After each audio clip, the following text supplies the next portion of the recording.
Have you ever wanted to look into retro games but aren't sure where to begin? Do you ever wonder which classic games stand the test of time and which ones don't hold up? These are some questions that have been bothering me for a while now, and I think it's about time to do something about it.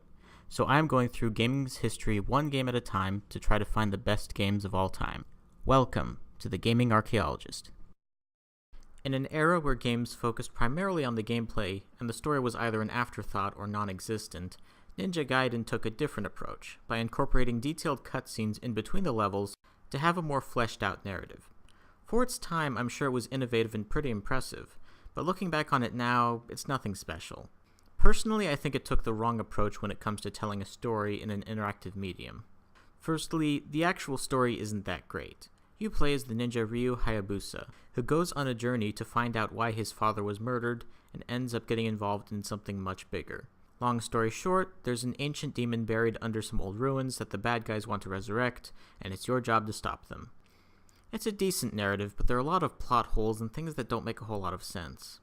For example, the story takes place in modern times, and the CIA knows what's going on. So my question is, why did they send in one ninja to stop the bad guys, rather than, say, call up a convoy of helicopters and carpet bomb the place? But the bigger problem for me is that the cutscenes and the gameplay feel detached from each other. A lot of the places you go and enemies you fight in the actual gameplay can seem at odds with the narrative presented in the cutscenes, though admittedly, sometimes they do gel together.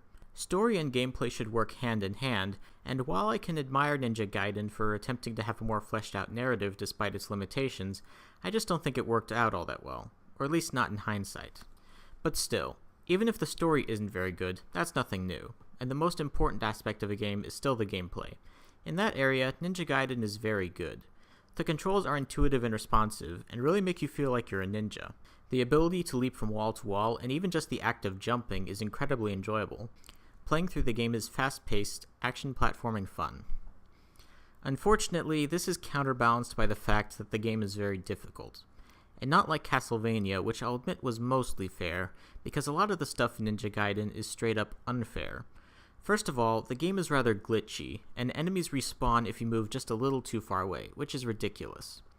This is a problem I've noticed in some other NES games, but it is by far the most glaringly obvious here.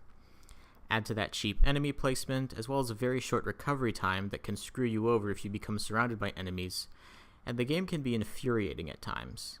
It's kind of like the opposite of Castlevania. Castlevania had bad controls but good level design, for the most part, while Ninja Gaiden had good controls but bad level design. They share one thing in common though. Despite how frustrating Ninja Gaiden could be, and how uninvested in the story I was, I always wanted to keep going. The good stuff kept me coming back, and the bad stuff never got too annoying, except toward the very end, but what can you do? So, does it hold up? On the whole, I would say kind of. It's a mixed bag, and not something I would say you need to play right away.